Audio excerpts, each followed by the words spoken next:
Welcome to Cincy Entrepreneurs Unplugged, where EO Cincy members lay it all on the line, sharing real stories of their worst moments and greatest lessons learned. Get ready for an action-packed series featuring a dynamic lineup of EO Cincinnati members. Today, we have a special guest whose entrepreneurial journey embodies resilience, innovation, and bold thinking. Jim Salters, the former president of EO Cincinnati, former CEO of Business Backer, co-founder and chairman of Quanta HCM, co-founder and CEO of CEO Accelerators, and co-founder of his most recent venture, Evolutionary Species, Jim has a remarkable story that truly captures the essence of what it means to be an entrepreneur and is a huge asset to the EO Cincinnati Brain Trust. So without further ado, let's dive into the real life story of Jim Salters. Welcome to the show, Jim. It's great to have you as our first guest on Cincy Entrepreneurs Unplugged.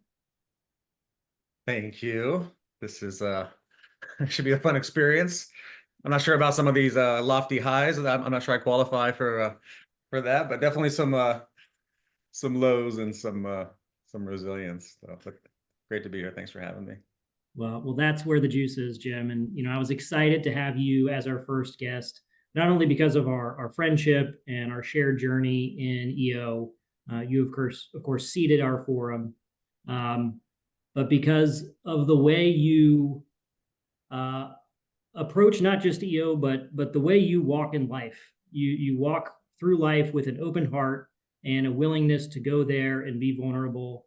And that's really what this podcast is about, to share with our listeners that, although entrepreneurs sometimes feel like we have to put on the face that, everything is good and, be that leader representing our company, putting that image out there to the community, that the real journey always has its challenges.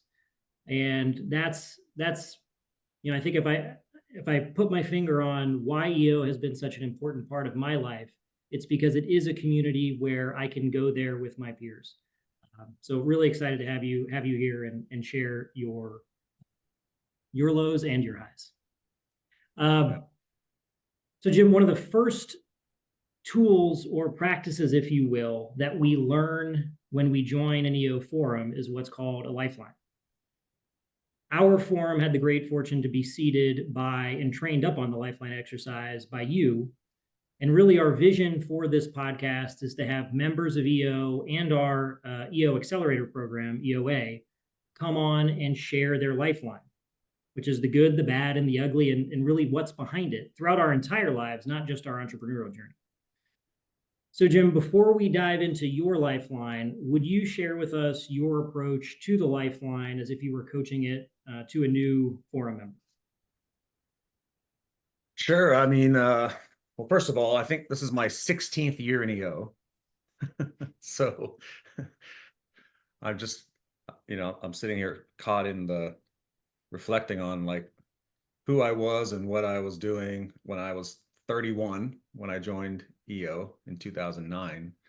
And then just thinking about that journey and, obviously, whatever it is I've become, it's light years from where I started. And, I say all the time, I owe my life to EO. Like that's why I've always tried to give back and do whatever and be passionate about EO and what we have. And I think one of the things with the lifeline, it's one of those first opportunities and one of those potentially really scary moments of, oftentimes a new member joining an existing forum or new members, joining a new forum. And it really is all about vulnerability.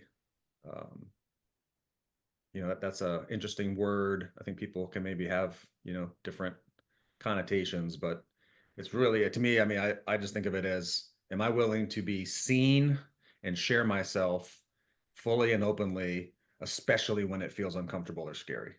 And so, I think the most important thing about a lifeline in terms of an exercise and it serving its purpose, which is to help bond and create connection between people that are entering a forum, this kind of a group, this kind of a technology of small group, medicine, I call it. If the vulnerability is not there, the value oftentimes isn't really there. So Lifeline is the first and foremost, I think, the place to start practicing and developing that muscle of being willing to have fear, or I want to be judged, or people are going to think something of me, or if I let my guard down and actually share like places I'm having problems, or places I feel like I'm failing, or fears. I mean, those kinds of emotions or situations that are the hardest to share. And EO can be one of, if not the only place for a lot of members I've seen, where you can actually really be yourself, fully let your guard down, be vulnerable, and then the magic can start to happen. Mm. So for lifelines, I think the best way I've seen, just did it recently with one of our forums, bringing a new member in, was sometimes you'll see like 5 or 10 minutes per person, like that's 15 minutes per person, I think is shortchanging the exercise. So, going on a retreat, having some space, having some time for people to spend a good, 30 plus minutes to really go deep and really share, and, and tell some of those stories and not kind of fly through it. For today, there's times where we need to condense it. So, the other thing, practice I've seen is just pick 3 of the most pivotal moments. Pick, something like 3 of the most pivotal places in your life that most shaped who you are today. That's had the biggest impact on who you are today, that help other people see kind of the origin story of, again, how you see yourself. Like, what are the most important aspects that are there for you? Over 16 years, I've done the Lifeline a lot of times. And every single time, if you actually start fresh and do it fresh, every single time it's different. Every single time, different parts of your past, different parts of what you've been through are just up there and in your awareness, and you're seeing or feeling the connection between, where you've been and who you are today and where you're going. I love that. I love that idea of, you call it small group medicine. And I heard vulnerability really being the key to unlocking the magic of that medicine. If we're not willing to go there, we can't allow that medicine to do its work, and help us evolve.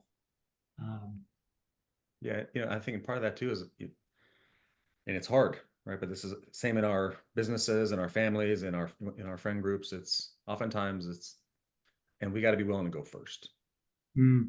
Right? It's like you got to give first. You got to be vulnerable first. You got to sort of take that, and then that gives other people permission. That invites other people then to match that vulnerability and to go there. I've been in some situations where forums weren't as healthy as they could have been, and I think because there was some version of withholding, or and what do you do about those situations, right? Now, you have to just double down on being willing to go there, right? Because the minute somebody else maybe is withholding or holding back, you can feel that, and then you start to maybe not trust that I can be vulnerable because I know they're holding back, or I feel them holding back. So it can be delicate. So it takes a lot of maintenance and sort of care and maintenance to keep that vulnerability and that culture of vulnerability alive. And that's a big part of kind of think how within EO that small group medicine is just sort of get it established, and then it just goes on autopilot. Right? You have valleys with how healthy and how much vulnerability there is and how much trust there is. And that's a big part of the EO magic of EO is 30 years of developing best practice and trainings and reinforcing continuing trainings on like, how do we keep this culture of vulnerability going? And I think, again, one of the biggest gifts for me from EO has been taking those lessons around real, true, deep connection into all the areas of my life. Absolutely. What kept coming across my mind as you were sharing that is the exercising that muscle of being vulnerable, which forum in EO is such a great, if not one of the only for many of us, forums, for lack of a better term, where we can do that. And certainly in my EO journey, there was a turning point once I dove into forum where I knew that I was bringing some of that vulnerability in leading by example within my company, where all of a sudden, I had sort of broken through that barrier, and I was comfortable. Well, I was comfortable with the uncomfortable of sharing certain aspects of myself in my life, and all of a sudden found myself sharing some of that and other things, right, related to the business, whatever it is, with my team, and seeing how that all of a sudden galvanized them around, around our organization and where we're going, and really, encourage them to go there as well, helping evolve our entire organization. So with that, Jim, yeah, well, let's hear it. Tell us the Jim Salters story, or the top 3 to 5 turning points, however you would like to start. Yeah, sure. We are here to hold your space. It's a little awkward. Like, okay, let me talk about myself a bunch here, but that's why you're here, Jim. We want to hear all about it. You're insisting that there's good stuff in here, so I trust you. So last time I did this, I really felt compelled to go back and talk about my parents. So the first kind of thing I have on my lifeline is actually, right before I was born. My mom was born in Korea. She's Korean. She's still with us, and she was born like 2 days before the Korean War started. Whoa. And I think that's a great concept for whatever karma or whatever I inherited from her. I mean, literally, like, she's born and a few days old, and they're running south from the communists who invaded from the north, and just struggling to survive.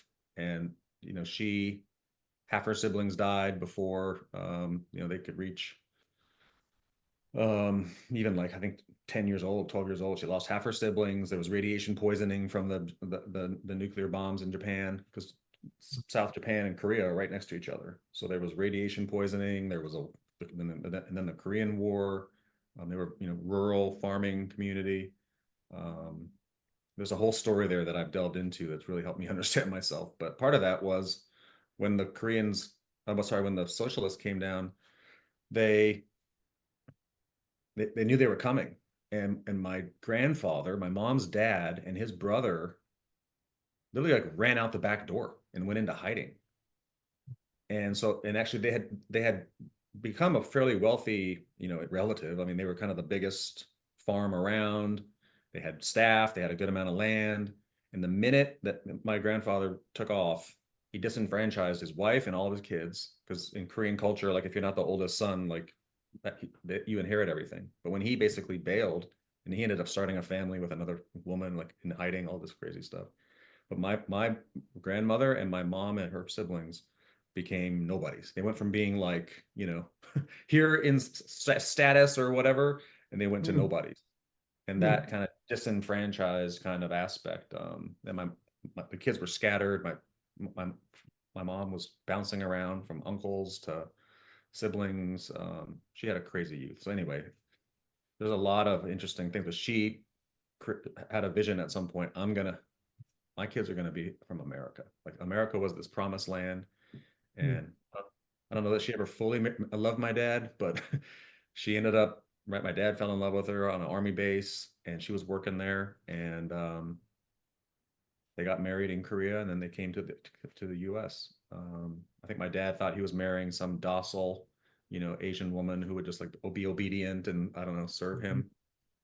And my mom is stubborn as a mule, and she will get what she wants. But her vision, man, I think, like, she made it happen. She went from this crazy adversity of an upbringing, and she's like, my kids are going to have the best opportunity because I'm going to get them to the US. Pretty amazing. My dad, turns out my dad's dad is not his dad. My dad died in 2019, I think it was. I don't think he ever knew in his lifetime, but my dad's dad was not his actual biological. And my dad never knew that, but everybody else knew it. At least that's what pretty sure. They moved around. His parents got divorced. He used to tell me in tears in his 60s, like, about his mom beating the shit out of him she'd get drunk, and she had I guess there's like a yardstick that a seamstress would use, but not the flimsy ones. Like, I guess they're like cube, like it's like a thick yardstick. And I remember he was in his 60s and just, like, tearing up and telling me about his mom used to beat the shit out of him. He didn't do anything wrong. So he had these demons around women, and but at the same time, he found a level of integrity and dignity that he taught me. he was a cycle breaker. There was abuse all through his family. He never laid a hand on me or my mom or my sister. Um, he taught me a lot. I'm very proud of him. I went through periods of time where I was very ashamed of him and ashamed of my mom. I'm just ashamed of where I came from. That's a big factor in my life, I think, is overcoming this being looked down on, or that's why I talk about my parents. It's like, and I think I even inherited from them their own, like, my family got disenfranchised in Korea. My dad's illegitimate and just, has all this weird stuff with, you know, um, always feeling kind of looked down on or separate or less than. And so I definitely inherited that from as early as I can remember. I felt looked down on or in some way. And then I think a big part of the whole middle part of my life was just trying to fight against being less than in lots of unhealthy ways that I've been working in my later life to heal and transform. But I was born in Eastern Washington on the Washington-Idaho border. So then the next big area overall, I mean, my dad was always like, he loved the shit out of me. And one of the greatest gifts he gave me, he was wounded. He had PTSD. He actually got, disability from the VA later in life for his PTSD. He drank every day and smoked cigarettes right there in his lazy boy. And my mom would always be pissed at him for the smoke, growing up around secondhand smoke. And so my mom, my dad loved me the most. Like, he always let me know that. What a gift. Just know unconditionally my dad loved me so much. We'd go fishing almost every weekend, just the two of us, like all the time. Like I'd follow him around like a duckling, just like I just, in a way, I guess idolized him. And um, he was he was a flooring installer, so he would do like when he was younger, carpet, but then like linoleum, ceramic tile, formica countertops. Like we go into people's homes. I work with them in the summers, and we go to people's homes and put in flooring. And he taught me that trade. But right around I was about 13 years old, kind of this is probably this explosion in my life is probably another really big one where other than, I was quiet, I was just sort of unassuming, I think, as a kid generally.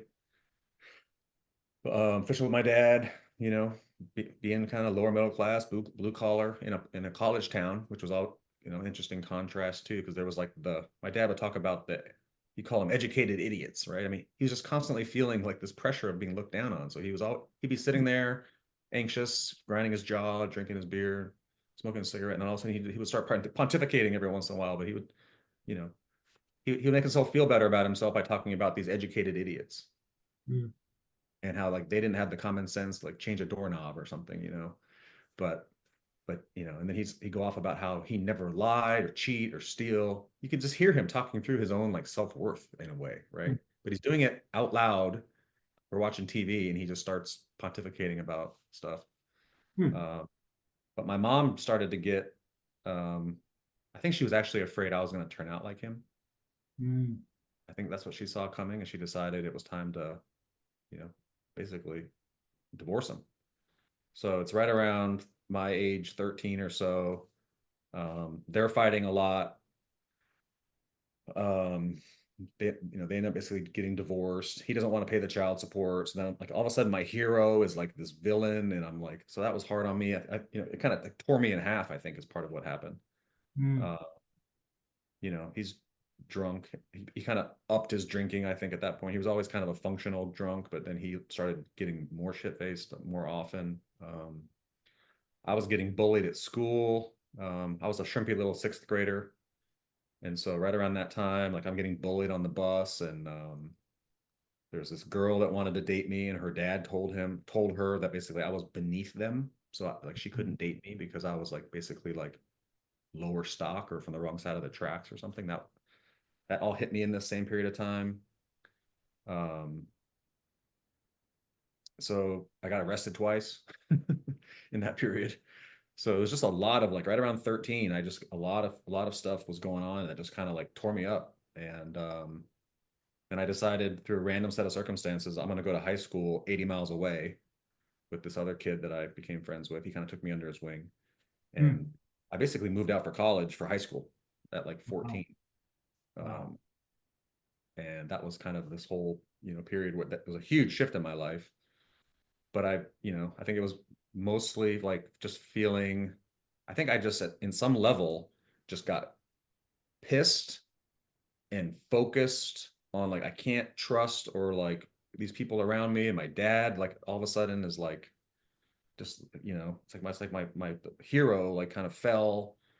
And I remember especially like him not being willing to pay child support or something. I was just like, what the hell? Like, Mm. I thought he like loved me or something. Like, I mean, I'm 13, I can't really put words to it, but there was a lot of hurt in that, and seeing my mom struggling, and she always just dedicated everything to us, sacrificed everything for us.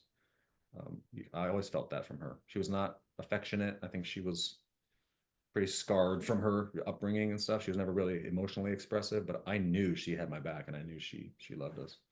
So just watching all of that, and then this opportunity came to like leave all that and go after a better future. Mm. Uh, this teacher right around the same time, he told me, I'm just going through class, not really trying. You know, I'm pretty smart school wise, so it was like I didn't have to try very hard to get B's or whatever. And he goes, you know, if you applied yourself, you could go far. Like you are really bright. And it literally like rocked my world. I remember where I was sitting in that seventh grade classroom and just being like, really? Mm. And eighth grade, I got into some advanced classes. That college professor's son is the one who kind of took me under his wing, and all of a sudden it was like, wait, I can go somewhere. And so like achieving like some kind of better, I had no idea what that meant, but I started trying in school. Sports started in eighth grade, and I was like, okay, I was decent, pretty good at sports. Like I made the A team in basketball, whatever. Like, you know, I ended up playing college football, but I didn't even start on our eighth grade football team. But, you know, I was getting playing time. I felt like, you know, hey, there's something here between sports and school. Like I had some ability and I started to do well. And so I think in hindsight, I just put all of that anger and hurt and everything just in like being felt less than and all this stuff. I just put it into like fierce drive to achieve, like go down this road. I had no idea where it led. Neither of my parents went to college. They were the first in their families to finish high school, which was awesome.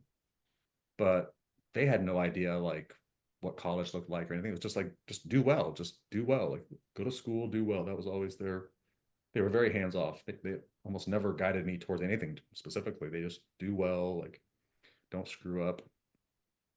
Um, because I had a whole stoner phase. I was getting arrested and smoking cigarettes and shoplifting and all kinds of bad stuff in there. But I think that was a huge turning point. But I also picked up, I think, some some wounds or things that I carried. But anyway, so I go to that high school. I get myself um, into there somehow, private school in Spokane, Washington, and then just worked my ass off. I had almost always a great steady girlfriend at the time, and then I would just train for sports and I would do my homework, and ended up being valedictorian at this prestigious high school up in Spokane and all state in football. And then I had options, and so my coaches sent my tapes to Princeton and they got me into Princeton to play football there, and off I go. Mm. So that was like this period of just like, I mean, I had so much anger and rage, especially against rich people. Mm. All these kids like at this private high school who had privilege. I used their privilege and obviously I felt less than. I'm driving this shitty little, my dad paid $1,000 for this little 84 Ford Ranger, like a single cab, two-wheel drive, like this stick shift little thing. These kids are driving a brand new Saab when they get 16. It's like, it's just, how do I sort that out? I sorted it out with like, F them, Mm. like they've got all this privilege and whatever, they think they're better than me, and I'm going to prove I'm not just better than them, or not just as good as them. I'm not less than them. I'm going to prove I'm better than them. Mm. And that was like that dirty fuel that just like, but I was so focused. Like I did not miss a workout year round. I was like a maniac in that way. Mm. So focused on like that path of somehow being my best, but also showing them. And then when I got to Princeton, same kind of thing. Like all these rich kids, all these privileged people, and I'm like, I'm gonna take you down. Like I'm gonna show you.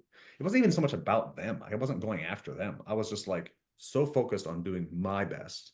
But it was Mm. just like I can still feel like just resentment, like these kids that are, have all this money and they're going off on vacations in college, and I'm staying on campus working because I need to make money to, to live on the next semester. Hmm. So that was a big turning point. And I would say that the other thing I think in my past is, I came out of college. I had no idea what I wanted to do, but Jim, I'll just share because you're too humble to say it. You were an All-American linebacker. well, no, I was all conference in college. Oh, all conference. Okay. Team MVP my senior year, co-MVP with one of my best friends. Mm-hmm. But yeah, it was a good level for me. 1AA was a good level for me. 5'11", 200 pounds, inside linebacker. People say, how'd you play linebacker? I was like, well, first of all, I was a maniac, like a literal psychopath. Mm-hmm. That's a weird time in my life. Like, I literally was trying to smash people's heads off with my head. Like, that was what I did every play. Yeah. And you can imagine, like, all my rage and every ounce of energy that I had, I worked all year to take your head off on that play. Like, that was that was That's the some intense, warrior, that's some intense focus too. And it's so interesting I feel like I hear a lot of stories from entrepreneurs where you called it dirty fuel, and there's, I call it a chip on your shoulder, dirty fuel, whatever, where there's something in our history for many of us, in our journey, in our lifeline, where it's like that thing can create some serious motivation, and it can really tune us in to take things to a level beyond what even we thought might be possible. And you mentioned earlier in your story about something about working through, I don't think you called it dirty fuel at that point, but working through some of that later in life. And I think that's been part of my recent journey with my own stuff, is recognizing that is part of my motivation, and with my own stuff, and then figuring out, it's like, once you recognize it, well, that's a part of the healing, and then where do you go from there? It's like, where do you find the new fuel that can tune you in and drive you forward on that same level? I know that's been a struggle for me, and I wonder if you could explore that a little bit more for us. Yeah. Well, I'll tell you, it's hard to replicate the intensity and the adrenaline and the thrill and the brotherhood. I mean, football for me was like, just the most powerful drug. I mean, getting in a field in front of 30,000 people and, like, going at it with your brothers that you literally, would bleed for. And, at that time, I feel like you could die for, right? Like, I'm willing to, it's all on the line for each other. And then you're out there and, right, in the physicality and the violence of the sport and the brotherhood and the stakes feel high. I mean, it's hard to replicate that. I know after I moved to New York with some of friends after college, and, we found that for a while in, like, cocaine and, this kind of thing, partying and going, but that's unsustainable. But I would say, if you skip forward, for me, the answer to that question lies in the great gift of a so I took the entrepreneurial leap in 2008. I went into consulting and did some, I was just like, I don't know what to do, but they're offering me, at the time, like 50, 60 grand, which I realized in today's dollars is like 80 or 90 grand to start out of college. That's a pretty good wage to go into consulting and just, so I try to figure it out. And this was some sort of program. I mean, not many college students just get consulting gigs making what in today's dollars would be close to 6 figures a year. Like, can you help us understand what you were doing and how that came about? Like a lot of things in my life, it's very random. When I was in fifth or sixth grade, a friend of mine goes, I'm going to major in electrical engineering. I didn't even know what that was, but somehow that stuck in my craw, and it became like, so now then, like, however many years later, 6 years later, I'm getting ready to go to college, and I'm like, I want to do electrical engineering. I was good at math and science and that kind of stuff. So I ended up majoring in electrical engineering.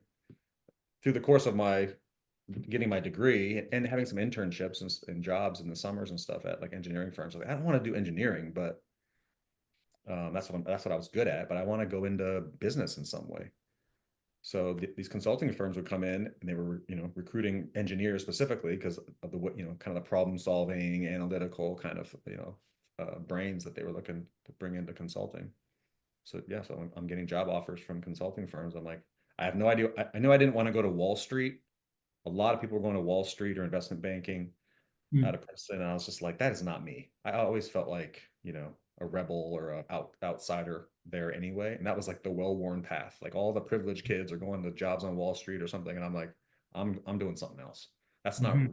What are you going to do? Like you trade these paper stocks or bonds. Like, what is that? Like,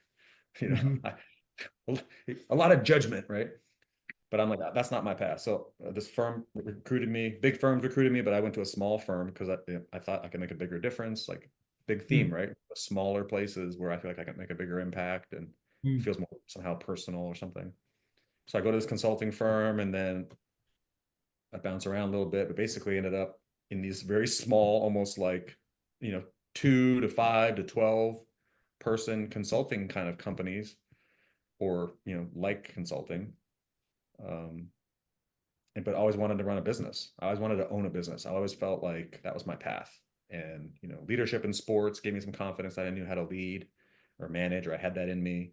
I took a lot of executive education as well. I won't go down that rabbit hole, but life-changing courses that I took. In 2004, I started one that was massive for me. And then 2008, I did this other one. And it just got all this head trash kind of out of the way because I was kind of stuck in my head trash about being a victim of my dad, and basically not being privileged was like this excuse I was using to somehow just be mad at my situation, but not actually like go after my dream, which was to, So I got myself out of the way with some of those courses that really helped me. And I just started networking and I ran into this guy and he, like the second guy I met, I'm gonna start networking and see if I can find an opportunity.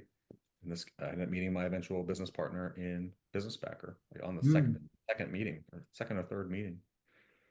So, but taking that entrepreneurial leap, we mortgaged everything we owned.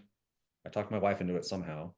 She's more risk averse than I am, but we had saved up a few $100,000 in like retirement accounts and whatever. And we basically like cashed all that in, redeemed some, all the retirement accounts, paid the penalties, mortgaged up the house, and like put, I can't remember what the number was, like $400,000 or something like that. We put into kind of recapitalizing Business Backer. They had just gotten off the ground, but then they were struggling in 2008 with some bad loans and bad things that were going on with the economy. So they were in trouble.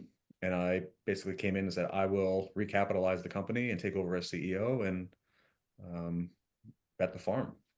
And Business Backer was a small business lending company, if I'm correct, capital lender. So you guys actually had your own capital that you were lending out. And you jumped in 2008. You bought into the company with everything you had. Yeah. Yeah. They Which, if started anybody remembers 2008, that was an interesting time. Yeah. In the economy and certainly in the lending market. They started in 2007. I think they started actually kind of doing some lending. Technically, they weren't loans, but basically it was high cost, unsecured, loans, loan-like financing for small businesses. $1 million to $5 million in revenue kind of companies.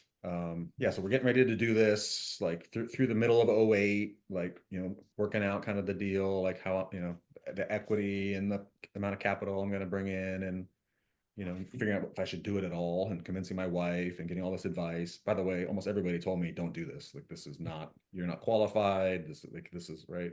Not a good idea.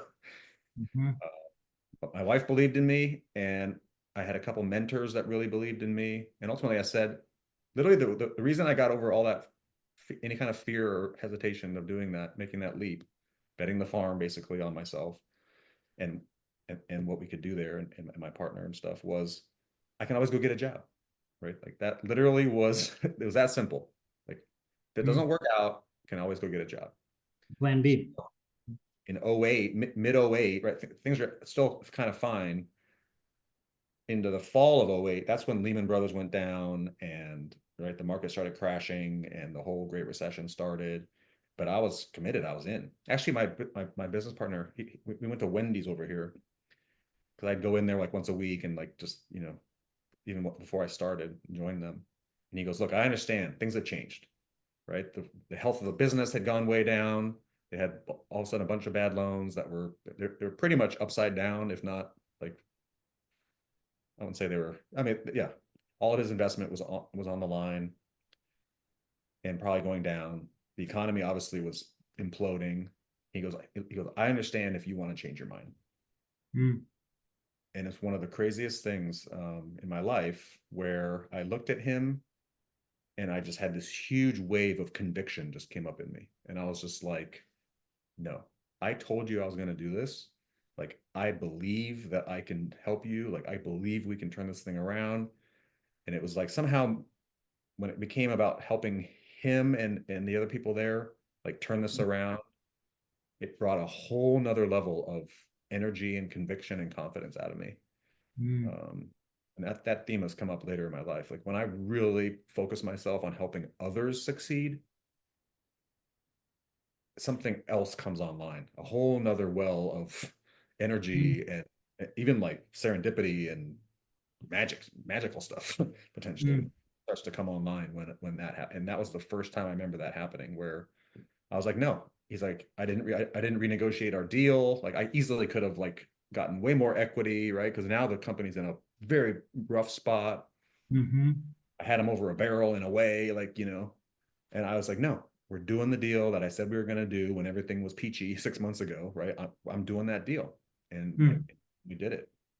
And Wow. then I So was scared shitless. The Dow hit like I think the Dow's at like 42,000 right now. I mean, I'm Lehman Brothers had crashed. You put everything on the line to buy into a small business capital lender. Your partner, who you're buying in with, gives you an out in that moment. You have this wave of conviction, and you say, "No, we're doing the deal. We're going to make this happen." What did it feel like to when you walked out of that Wendy's? Like, where was Jim Salters when you walked out of that Wendy's? let's fucking do this, man. Like I was just like, let's go. Like Mm. I had done some data analysis of their lending to that point and had found this insight, which was when the deals were less than or 75,000 or less, their default rate was like 3% or something, right? Or 5%, like super profitable and sustainable, like would be great. Of their loans, 75,000 and above, like something like 30% of those had blown up or something like that.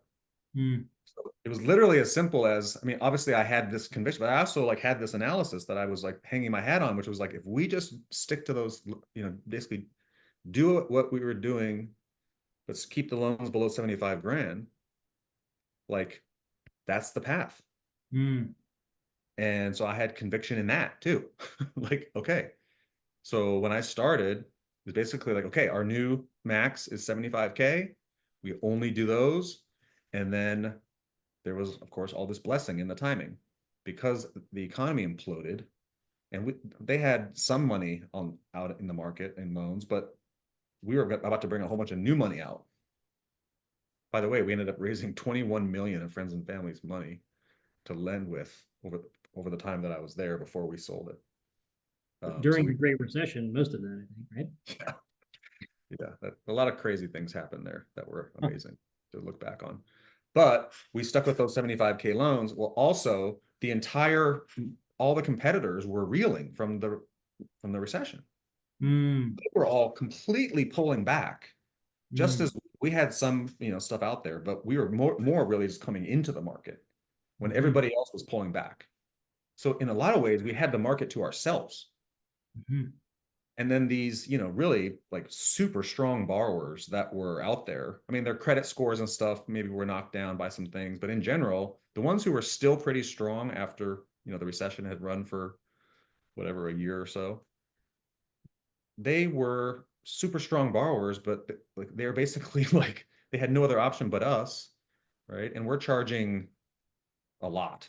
Like I don't even know I mean, over 7 months, like we'd get 30% of the principal of the funding amount paid back over like 8 months. Hmm. So that's like, I don't even know. Like that's, I mean, it was unsecured, it was fast, it was like, we were paying 15% for our money to our investors. So, right. But our default rate was so low, way lower than it, could have been, should have been, had ever been because of that, the way that market came down. It was actually a amazing market to kind of relaunch into. And Wow. that was, thank God, because we had like no capital. We were so undercapitalized. It was all on a shoestring. Like I'm talking to the brokers to get the things. I'm quoting them. We had an small underwriting team. It is amazing old guy that anyway, I had the whole story of that, but we had this little crack team. My desk is a door on 2 center blocks. Like we're just like total. Literally, your desk is that like is that real? Your desk was a door on 2 cinder blocks. We're not going to buy desks. Like we had no money. Like we had nothing. We're in these little CMC buildings over here where you can rent like, I don't know what those are, a few hundred square feet of it. And then as we grew, we would just get more and more of them. So we had like, at some point we had a whole floor of CMC office condos or whatever they're called. This office, one door. So you have to go out in the hall to go to the next door. See the other, like maybe 4 people could work in there. There was black mold we found in one of those offices. Like it was crazy, but we just put my head down. I was drinking like 3 Red Bulls a day. I started smoking again. I was like chain smoking, drinking Red Bulls all day, then coming home and just smoking a bowl every night to like decompress and numb out. And then, I mean, it was all adrenaline, all fear, just like, oh my God. But that was the mode. And then I had a couple people that I had met who were great mentors, and one of them said, as soon as we got started in that, he's like, "You need to join EO." And literally, sight unseen, I went to found the website, signed up. I didn't even research it. I just was like, signed up. Somehow they let me in because we didn't really qualify on revenue, but somehow my friend of mine, well, Dave Hassel, Dave Hassel. Dave Hassel was the former president of San Francisco chapter. He made some kind of phone call or whatever. Like, I don't know. Somehow they got me in because I didn't really qualify. And thank God, because getting back to your original question, like kind of transformation, like when did I start turning a corner into becoming an adult versus, an adolescent? It was joining EO. And then I joined this amazing forum. I'm still in the forum. I mean, didn't turn over, but same forum. There's more than one of us that have been in it all my 16 years. And a guy was just getting into this thing called the Enneagram. And we has a forum, maybe a year in the CMC building. I remember Leslie Hirschberger coming and typing me in that CMC building. And so this is 2010, maybe. I don't think not even 2011. It's probably 2010-ish. We as a forum got into Enneagram. And it was just my first foray into even the concept of self-awareness. And that was a huge pivotal moment where, I mean, literally, like you can put a stake in the ground and say there was Jim before that moment, and then there's Jim after, in terms of like the light bulb of self-awareness going on. I'm maybe exaggerating a little bit because there was one other coach woman that I started working with. That's a whole crazy story in its own right. But she was hitting me over the head with, I think, trying to get me to become self-aware, but it wasn't really working because I was just so like, I was still linebackering my way through like those early years of business backer, but the stick approach to self-awareness was not working. She was trying to crack me open and it was hard. But that Enneagram work really all of a sudden like, oh, like self-awareness, and here's all the ways I'm screwed up, but everybody's screwed up in their own way. And actually there's 9 ways people are screwed up. And here's all the gifts of like how you're screwed up. And it was just like, oh my God. And so this whole kind of personal development journey through starting from self-awareness, that yeah, I guess that'd be about 14 years ago was really when that journey started. And it's all because of, EO, and Efren Torres was the guy who was in the forum with us at that time. He works for Larry Kavanaugh still. Oh. I mean, now he's still in our world, but he brought that in, and then we've done things with that. I brought that into Business Backer, and then all kinds of other, personal development and stuff has, I've been through, been doing and whatever, but that was the beginning of it.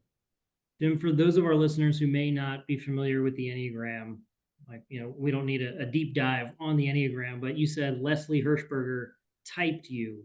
Can you just give us kind of like a high level of what that means and maybe some of the major takeaways from learning about yourself through the lens of the Enneagram? Yeah, I mean, I think the best way to say it is my understanding, or is, the Enneagram is a deep and rich personality.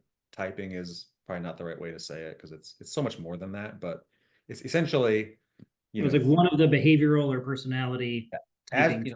As we develop from little babies, like we're trying to find safety, we're trying to find belonging, right? We have these core human needs, and it turns out in the context of the Enneagram, there's 9 different ways in which kind of our way of coping with the world, given our nature and our nurture, ends up taking one of 9 shapes. And then there's more richness underneath that, but essentially there's 9 types in the Enneagram. And so you have this, all of a sudden, I'm like, okay, if I'm in my case, it was like initially I got typed as a 5, but I got retyped later as a 4, right? And you have resource, like, okay, well then here's kind of how you're programmed inside. And you can overcome that programming, right? But like your habits or your instincts inside for how you deal with stress, right? So what's your natural kind of gifts and strengths? What are the kind of maybe negative patterns or emotions that come up when you're under stress, right? Or you're in that. And then it also becomes a model for how you can better understand other people, right? So it becomes this empathy kind of tool where it's like, oh, I'm a 4. Here's how I see the world. Here's what, I notice. Here's how I react to things, or, naturally or whatever. But, they're a 6, right? They're inherently different than me, and they have their own inner world. And I can actually have some idea of, like, first of all, that the idea that everyone's somehow not just like me. Oh, like they operate, they're wired differently than me. Like how's that possible? Yeah. So, I mean, first of all, that's an aha moment. But then there's like, oh, you can actually understand in some ways, or almost predict in some ways how, so this idea of being able to be empathetic with, like, oh, if I'm going to say something to that person, I can have an idea of how to actually say it in a way that can best land with them, right? Or not trigger them, versus just coming at people from, like, just a purely self-oriented view. So yeah, it's a very rich, amazing framework that I think on all those levels, personal self-awareness, then communication, managing and leading teams, building teams, right? Like, how do you have a diversity of styles on your teams? I mean, there's a lot you can do with it. And thankfully, through Leslie and others, I mean, a lot of people in our chapter have done, either individually and also with their teams at work, have leveraged some aspects of the Enneagram to start to, develop that personal development kind of path, leadership development path, and make themselves and their teams better. I know for me, that was one of the most impactful EO events, was we had a small chapter event in Hyde Park led by Leslie, and we had a panel of EO Cincinnati members, and she, all with different primary Enneagram types, and they went up and, in a vulnerable, confidential setting, she kind of coached them through their type, and it was there were spouses were invited as well, spouse and life partners. So my wife Adela was there, so we both got typed and were able to experience others going through sort of the same awareness and learning about themselves and others. And it for me, it came at a very impactful time where I was working through a lot of my own stress and stuff, and that the idea of, oh, I'm this type, a 7, and a 7 under stress goes here. And it was just being aware of that, oh, when I'm under stress, my natural self is wired to go here, was incredibly helpful. And then, okay, here's some tools or some ways that I can work to be in a better place, right? Like here's a better version, but it's going to take work. So yeah, I appreciate you sharing, your experience with an Enneagram, and I know that has been a powerful tool for many of our members.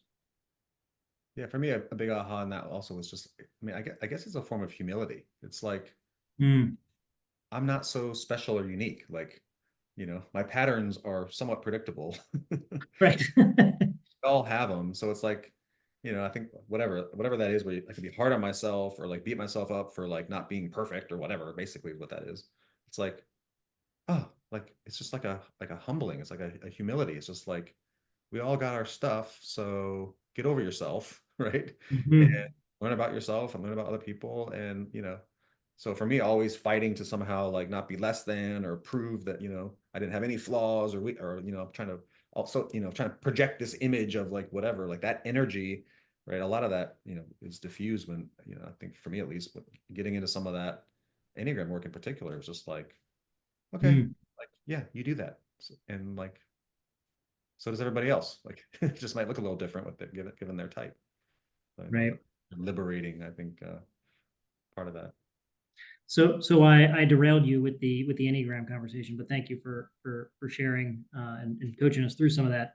I believe you were going down the path of EO being a defining turning point in your life and creating some self-awareness and a path to self-awareness. Yeah, I mean, I think the mode before, I think that turning point for me was like, if I'm just more focused, more disciplined, like, more intense or whatever those things, like that's how I'm gonna like get to a better place in life. And then I get into EO. And so, I mean, the Enneagram piece was one very influential part of that early journey, but also just like, the whole thing is like we're talking about at the beginning. Okay, this is a vulnerable space, right? Like this is a non-judgment place. This is where we're like, people are really sharing, right? Real issues and challenges, right? And so I'm like a 31, maybe at the time or something like that. That forum at that time had several members. One of the members, I think, helped found EO however many years ago at that time in Cincinnati. So he he was in his 50s, I think, or maybe even there were several, in their 50s members. So I'm this brand new entrepreneur, and there's these more seasoned people were in that forum too. So in that way, it was a little bit intimidating because it's like, I don't know what I'm doing. And these guys, have been around for decades building businesses or whatever, being entrepreneurs. So, that support network, that just, I mean, just feeling like I had a place to go, like, and whatever I was going through or whatever else, like I had these more seasoned members there to support me and just give me perspective. And then obviously just seeing their journeys, right? So much to learn. And that's the beautiful thing about EO is, people weren't sitting around giving me advice. Like that's not what we do in EO, right?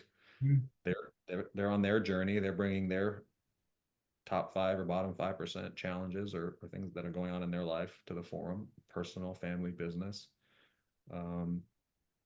And being able to kind of ride the shotgun on their journeys, and then share whatever experiences I have, and they're sharing their experiences with me. I'm not a guy that's going to take advice anyway. Like if somebody's like, you should do this, my instinct is like, oh, F that, I'm going to do this then. Like I guess I'm a rebel, or I was a rebel for sure. So that, just that whole culture of EO in a forum just made all the difference. And I would say, in the early years, but probably not really, even looking back, like my perspective has always been like, I think I got some business help from the forum, but it was the personal and family domains that, for me, my EO journey, like the vast majority of the value came from those areas of life. No, you said something earlier that what you're saying now makes me think of it. You talked about, you kind of brushed through it, but you talked about going through a lot of, whether you call it not leadership development, but, you know, making it a point to do work on yourself, I guess is the way to say it. Investing in yourself, even when there's a lot of things going on in your business or your life, taking the time, taking the resources to say, I'm going to invest in Jim, whether that's EO, whether that's any number of other opportunities out there. And I think EO is, when you talk about forum potentially, for many members, having a greater impact, or impact is maybe not the right way to say it, but having a strong influence in their personal and family lives versus like, oh, I got business advice, right? Like they came in and like they showed me how to run my business. And in our culture, we're so focused on driving forward and finding the solutions, and like there's an answer here, and I just need to learn about it, and I can take it back and implement. And EO really is sort of a counter culture, if you will, approach to learning and self-development, where it's like, we talked about it when we were talking about this podcast. It's challenging to just say, or maybe impossible to say, we're just going to harvest these pieces of advice, and like this is the best takeaway for people from whether it's this conversation or anything else. Where the real deep learning comes from experiences, and it doesn't always come right away. Like, here's the thing you have to do. It's providing the setting and creating the mindset for people to be able to dive into it. And for me, I think that's one of the things that I appreciate so much about EO. And one of the things that I appreciate about you sharing your journey is that throughout your life, you've made it a point to invest in yourself, right? Versus like, okay, it's just this next thing. No, there's a bigger picture play here, which is going to take some real committed, dedicated hard work, with maybe not an immediate clear solution, right? But this is a big picture investment in myself and where I'm going. Yeah, part of how I think about that is sort of like, there's like kind of the external and the internal, right? I was voracious in my 20s and 30s about, reading all the books and studying, right? I mean, I had an engineering degree. I didn't have a business or marketing or, finance degree. So I'm just self-taught and all that stuff. But I love that. I love teaching myself stuff, learning stuff on my own. But you can learn all the external stuff, right? And one of the things that I'm sure it was some form in EO, right? But the thing that like was a major light bulb moment was it was like, you as the founder, as the CEO, are the bottleneck to your business. If you're not learning and growing, your business can't learn and grow, right? Or your learning and development is the ceiling for your company, right? Or some version of that. Right. Right. It's like, oh, that immediately made sense to me. It immediately just hit all the way down. And I was just like, right. Well, then I started, actually hitting those ceilings too. Like it was like, when it's first, like there's 4 or 5 of us and we're just like cranking it out. I'm doing everything. Right. But then I'm trying to build team and build processes. And all of a sudden I have to be able to like delegate and communicate and like create processes that other people can do. And like, right. And I can't just be like hard on them, like I'm hard on myself, right. And beating myself up and criticizing them. And like, that doesn't work. Right. So it's like, then you get to like 10, 20, and then 30. And then there's like, okay, yeah, something of a leadership team. And then, 50, 75, 100 employees. And now it's like, I need to have real like executive type people that can, run a department. Right. And at every one of those progressions through that entrepreneurial journey of growing the company, right, I had to be a different leader, which meant I had to deal with stuff that was holding me back, right? So I could be who I needed to be for that chapter of the business's life, right? And increasingly, I mean, I literally was doing like almost everything in the beginning, to like getting to the point where I'm doing almost nothing, right? And that's, of course, I guess that's the dream, but like literally hitting those ceilings of like, I could not get out of the underwriting of the deals because I had all kinds of head trash about like I didn't understand, like why can't people be like me? You know, like, why can't they just do, why can't they just see what I see? Like, you know, why are they, I have idiots all around me. Like nobody can, like, you know, all this kind of weird, you know, stuff of hitting a ceiling. And then like, yeah, some story, some experience from an EO member or something.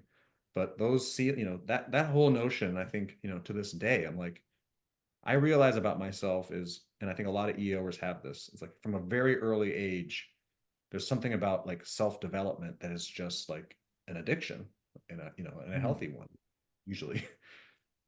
I was like, you know, I was reading like books on how to improve your memory or something like when I was like in 8th grade. Like I don't, you know, I was just like, I just love the process of learning and then growing and then like improving at things and trying to like, Mm. you know, that process just gives me so much energy. And so that self-development journey um, just became very clear to me, like unlocking higher and higher levels of my potential was a big part of my job. And so when the inner work, it became clear that like the external knowledge is not the answer anymore. Like I've learned all that. You can get that lots of places. You can Google anything in Mhm. terms of like theory or concepts of marketing or sales or anything.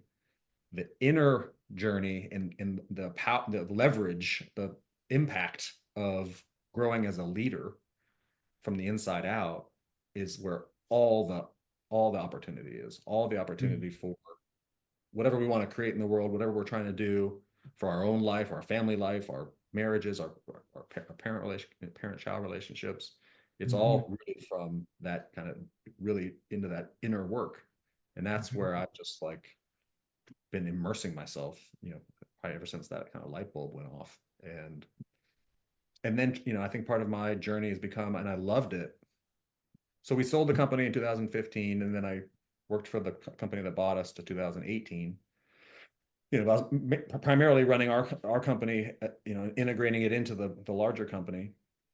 We were acquired by a public company based in Chicago, but our company was here in Cincinnati, so we kind of had that geographical distance. But you know, we're integrating our team and our business into their business, and then you know, at some point there, it just became like my ability to mentor and coach kind of the up and coming talent just kept getting smaller and smaller. Like, and then looking back, I was like, that is what I love the most is if my path in any kind of way through my Mm. experiences, good and bad, the mistakes I've made, things I've learned, you know, basically my experiences, when I can turn around and be of help to somebody else, right? In unlocking some kind of potential, some kind of breakthrough, helping them improve, helping them, you know, learn and grow. Like that is the most fulfilling thing. You know, I actually hated most aspects of having a bigger business, Mm. legal and compliance and like having to like forecast and like, you know, like that kind of stuff. I just got pretty bored of pretty fast. I just Mm. didn't like it. It's important and people needed to do it, but I kind of lost that coaching and mentoring and teaching kind of piece that was like um I just so when I kind of was doing my soul searching after, you know, stepping away from that company that bought us in 2018, a lot of that soul searching came back to teaching, coaching, mentoring. Like that's what I love. And Mm. that's what I'm here to do. Like, you know, in some form or fashion, like that's my nature and nurture, whatever I've been blessed with in my path and whatever genetics or I inherited from my parents and the universe is like that's, you know, that's the path. And so Mhm. ultimately finding some version of like, I mean, you know, it's like if you want to call that like soul purpose, right? Like that is the purpose of my soul. What that exactly looks like and where I do that or whatever, like, you know, there's lots of ways that can change and evolve, but that became very clear to me through that journey, you know, for myself first, but then seeing like, oh, I've learned things about like what can get in the way of a, right, an entrepreneur breaking through that kind of 30 to 50 employee threshold, right? And what Mhm. has the kinds of stuff that gets in the way that worked before, but needs to evolve into the next version of that leader, right? And being able to see that, I guess I have something of a natural talent or interest in like understanding like kind of that personal development journey. So then being able Mhm. to like coach somebody through or share an experience or whatever, whether it's in forum or outside, just mentoring people otherwise, or I've done some investing. So that kind of coaching, mentoring, you know, paying it forward is how I think of it. Mhm. EO done so much for me, serving on the board, taking on that ridiculous, amazing, but also super challenging role of chairing that Eccentric a couple years ago. I mean, why do I give back to EO even when it's like far from convenient or far from easy? It's like because I just want to pay it forward. And I think about, you know, the journey of up and coming entrepreneurs, or just, I mean, our kids, you know, like paying that forward and like just helping them any way I can. That like that it just has so much fulfillment in it. It just feels so good, right? Like there's so much we have to offer these younger folks. And so it's like, you know, I guess I'm getting older now. I was 31 when I joined EO. I'm 47 now. So it's like I got the gray hairs to show for it. But, you know, yeah, the EO journey has been, you know, at every different phase. I mean, becoming a father, you know, getting married, becoming a father. I mean, there were times my marriage was in rough shape in that period of time. You know, leaning on too many numbing substances, you know, too much pot and stuff, just like numbing out and then just not being present, you know, with my wife, for my wife. Um, Grinding myself, burning myself out with, you know, some like negative, just like self-talk, or, you know, my confidence would get down, or, you know, geez, I hit a patch where I was, for the first time in my life, actually had suicidal thoughts in 2012. I Mm. thought we were going out of business, and I was like just breaking out in tears, like, you know, planning a layoff, and just like couldn't handle myself. I just had never faced that kind of adversity before. Mm. Uh, Brought me to my knees. I mean, all these, you know, journeys, like my forum in particular, has just was like, even if just a place I could go and talk about it, and then not just be listened to, but then all of a sudden it's like, oh, here's a story from my life that somebody shared with me, right? About when they hit some kind of major bottom. And then, you know, sometimes it's like the lesson or the information of their share wasn't even the important part. It was just hearing somebody say, I've been there too, Mm-hmm. as an entrepreneur. And, you know, now I have a lot of friends that are entrepreneurs and stuff, but, you know, but back then I didn't necessarily have a lot of places where people really understood that. And so obviously with NEO, everybody having that commonality, everybody being at different phases of that journey, further down the road with parenting, right? And be able to offer experiences around parenting, marriage, entrepreneurship, just the personal journey. It's full life. And I think that, again, that's the power of it, and why it's been such a major part of whoever I've become. Like EO, you know, is a major part of that. Amazing, Jim. Thank you for sharing your story. Before we wrap up here, can you talked about discovering your soul purpose. Can you talk to us a little bit about your current ventures? You've got your hands in a number of things: Quanta, your CEO coaching, evolutionary species.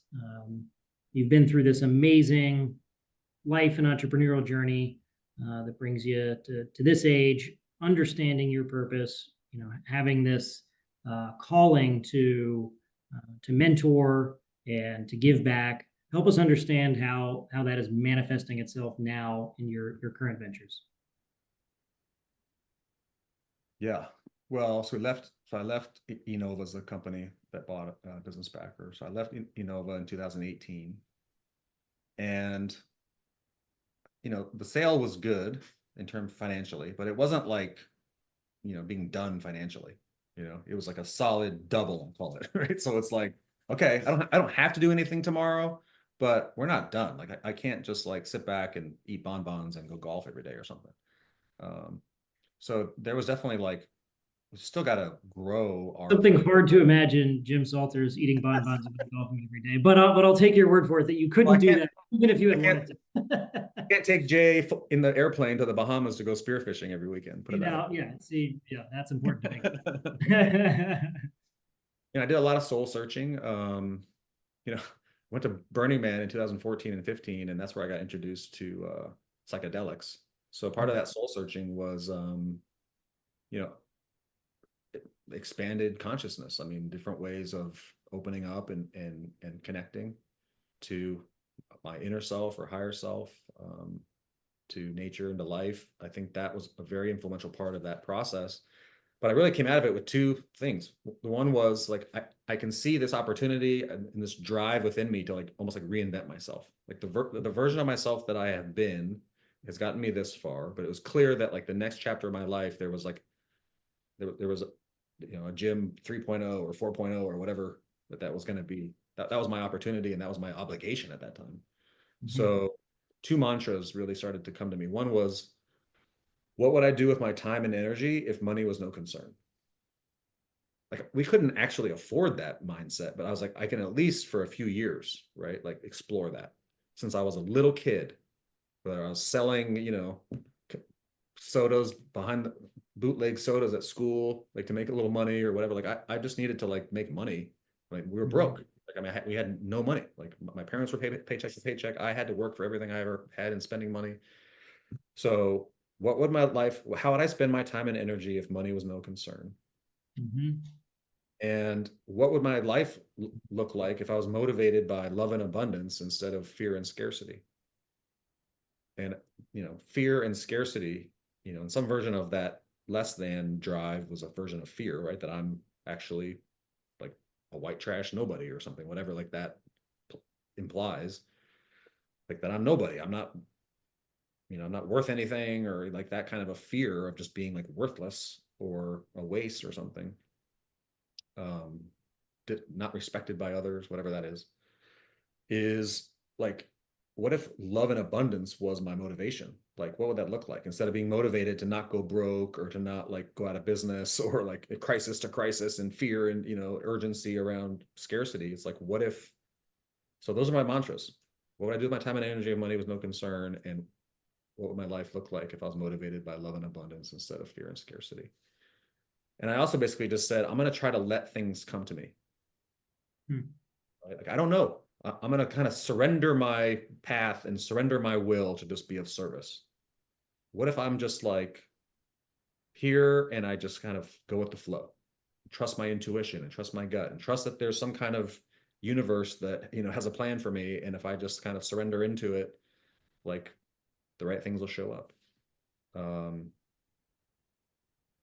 That is a very scary way to live when you've always had laser focus on, right? Like where you want to go or what you want to do, what it's going to look like.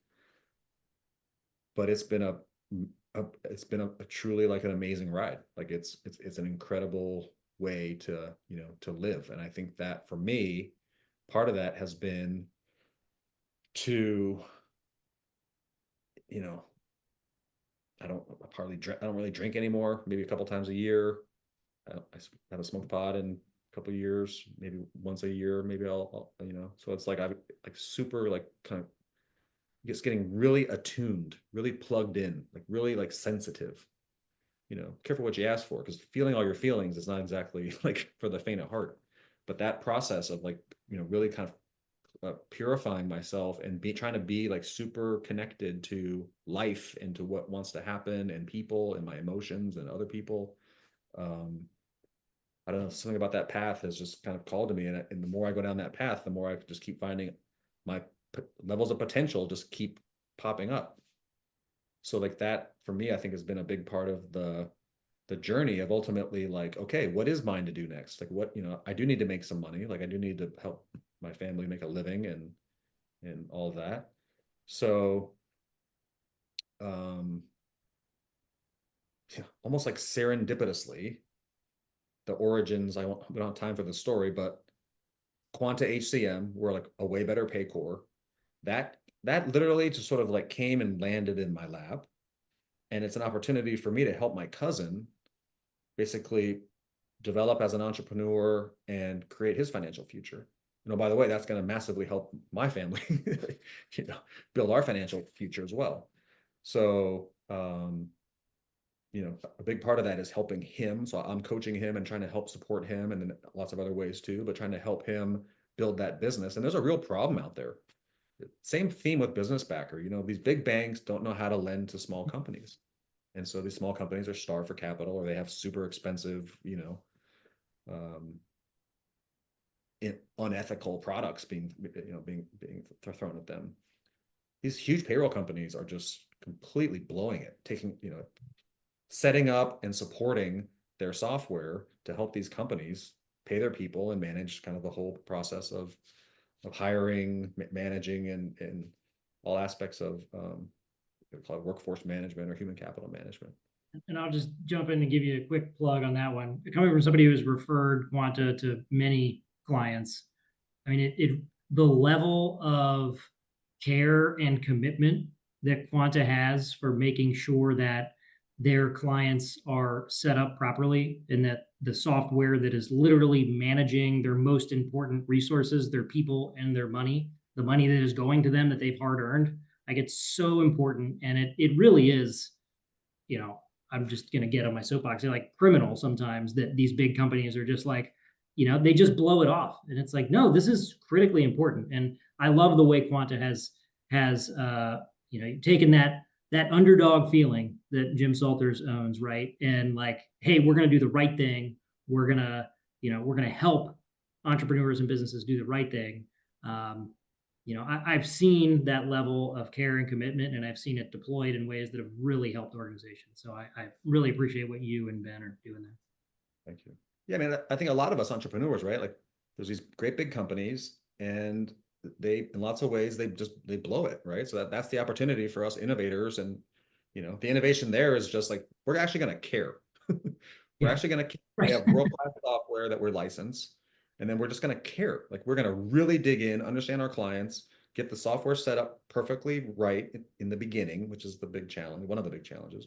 And then over time, we're going to really actually just be there for them, right? 1 hour response time, like super talented people who can solve the issue on the first call, just be there and care, like that's the business model, like, but we're solving a real problem out there that, so anyway, so that's that. We started that with, I had this really bold goal, which was too bold and not practical, which was we were going to give half of the profits to nonprofits. I mean, we're continuing to build that company. Like there's not really any profit to give, but we were actually taking a percentage of revenue from the startup phase and donating it to the nonprofit of our customers choosing. The whole idea there being like, we're going to embody through this business, give and you shall receive. Right. Generosity is the pathway to success. Like that was like this bigger mission that I was trying to infuse into that company in that process.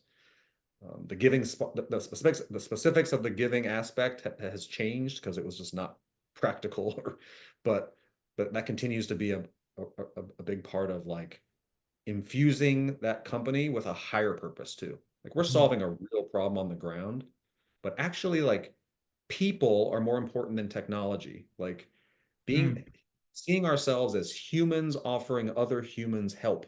Like we're people helping people. Like that's what business is. We're exchanging help. Right. So like if we're a tech company, here's our technology, like you go figure it out. Like that's not a people-centric, that's not a caring centric approach to that business. It's tech and machinery and data, it's impersonal, it's machines. So rehumanizing business, I think, really matters to me. In Business Backer, like they just run people would just run these loans through algorithms and spit out the answer. And they're like, but if I could explain to you why this is, my data looks this way or my credit looks this way, and you can verify it, like, so we brought that human element into our lending at Business Backer, right? This qualitative component, which everyone would say is the wrong thing to do. Like it's not scalable, whatever. Like we made it scalable to actually have people looking at these small businesses and their data and actually finding the story in it. You can do that fast and efficient and scalably. And we built a whole thing out of that. So yeah, I think at the end of the day, these projects, so doing that Accenture conference, it was like, I'm doing this for our city. I'm doing this for our chapter, like having this higher purpose in infusing anything we're doing with this higher purpose, I think is just a massive opportunity to take all this latent energy and passion and engagement, right? Especially from our people, but from ourselves too. And from our customers. And people are just like tired of like transactional data, online, virtual, like people helping people, right? Like people actually able to bring their hearts to work, actually people to actually express their hearts through what we're doing in the world. right, I think is a massive opportunity for us to unlock potential. And Mm. so evolutionary species, a mentor had me start doing some CEO coaching in like 2018, 19. He's like, you are built to do this. Like, you should do this. And I'm like, who am I to coach people? But he kind of pulled me into it, and I started trying it. And it's so fulfilling. And then the clients are telling me, hey, this is real, like, you really helped me. And I could see it. And like, it's just like a really rewarding thing. That one kind of one-to-one coaching kind of relationship, like that's such a amazing thing for me. Mm. So there's a there's a longer story about the origin story of that involves a vision in Costa Rica, and like literally the name coming in. I was on an EO retreat actually. There might have been some substances involved, but like this name and the whole purpose for it, and like kind of what it looks like, and this initially, like this whole initial kind of startup drive of that, it came in a vision when I was Mm. laying on a hotel bed in Costa Rica. So part of it is just like, okay, this is what I'm supposed to do. I said I'm going to give myself up to like what wants to happen through me and with me, right, as a part of the bigger picture. And evolutionary species, it has become part of that. So just like Quanta just kind of landed, it's like, okay, this is I have to do my part, but this is also part of what wants to happen. Mm-hmm. So I'm going to dedicate myself to it. Evolutionary species, we're building a community of what we're calling sort of embodied soul leadership. Mm-hmm. People, I think especially around midlife, entrepreneurs, leaders have an opportunity to tap into a whole nother level of potential. I think the purpose of life is to evolve. Like, I mean, that at the end of the day, I'm a firm believer of that. Mm-hmm. That looks like is as different as how many people there are in the world, but the fundamental spark that is inside of us, that is our purpose in life, is to learn and grow and evolve. And so we're creating a community and a set of programs, which includes retreats, a year-long program, some workshops. Like we're kind of just developing this now. But the whole point, specifically also, for EOers, it's meant to be, I think what it wants to be is a resource to help EOers kind of around that kind of mid chapter. I mean, you've kind of established a lot of your initial success, and then you come to realize, like a lot of us have, like, okay, I've made the money, like I made a lot of money, I've succeeded, I've been in the paper, I've won awards, but it's like I don't feel like my life's somehow now complete, right? Mm. What's next? And so tapping into this higher level of potential and purpose and higher purpose, I think is, again, it's just a path that's found me. It's a path that seems to want to spread. So we're gonna create this community and these programs, and a lot of it's like it's unfolding as we go. That's Mm-hmm. in the approach to it is kind of like we're not just gonna like predetermine what exactly it is, right? We're doing our beta group is doing our initial set of retreats and programs on ourselves, and it's unfolding as we go. But it's a pretty amazing thing to think. It takes a certain boldness or audaciousness, I think, to say like, I can make a big difference in the world. I can make a meaningful difference in the world, right? And if you have kids, I think it's maybe easier to tap into that of like, what is the legacy I want for my life, and what I did to help the world my kids are going to inherit be a better place. Mm. Our world today, you can have your own point of view. I mean, it's not about right or left or anything. It's just like how chaotic and fast changing and seemingly like out of control does it seem to be, kind of like, right? There's so much more happening, and Mm-hmm. our kids are going to inherit this world, and I think there's a lot of opportunity for us to find our place in that. What part of what's happening in the world and where things are going do I want to influence above and Mm-hmm. beyond, paying my bills, making sure my family's taken care of and safe, right? Like making sure my business is healthy. What can I tap into in terms of like wanting to make a difference in the world that matters for generations to come? Mm-hmm. And I think the opportunity for us as entrepreneurs and leaders, we have the opportunity to make outsized impact on the world. Like that's part of what we have developed and inherited as entrepreneurs. We can Mm-hmm. be world changers. Mhm. We can be culture changers. We can be community changers. Like we can actually make a difference in the world with our skill set and our resources and our, like what we have to work with. And so we can kind of step up to the plate in terms of like, again, it's not for everybody. But I think a lot of people feel a calling to step into something bigger and higher, and they're not necessarily sure what that is. So evolutionary species in part is meant to be like a tent of like, hey, this is the game we're playing. Like we're tapping into like a deeper, bigger version of ourselves, both individually and collectively. And what can we do in the world that can make a bigger difference than we've made so far?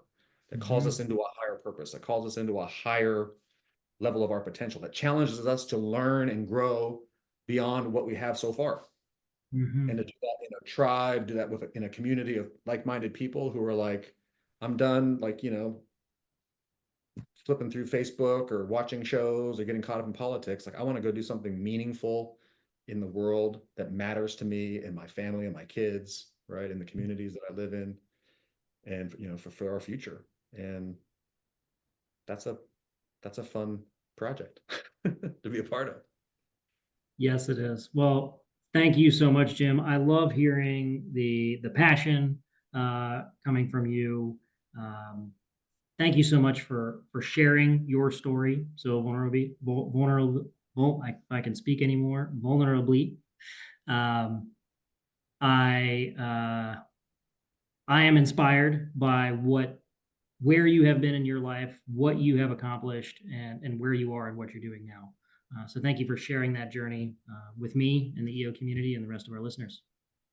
Yeah, man. Well, thanks. This was awesome. And as always, appreciate you, man. You're an incredible example too. You inspire me a ton with your commitment to your life and giving back and through the chapter and what you're doing in the world. And as a father, I mean, I take a lot of inspiration from you and what you're doing. And so without EO, we wouldn't know each other, right? So That is truth.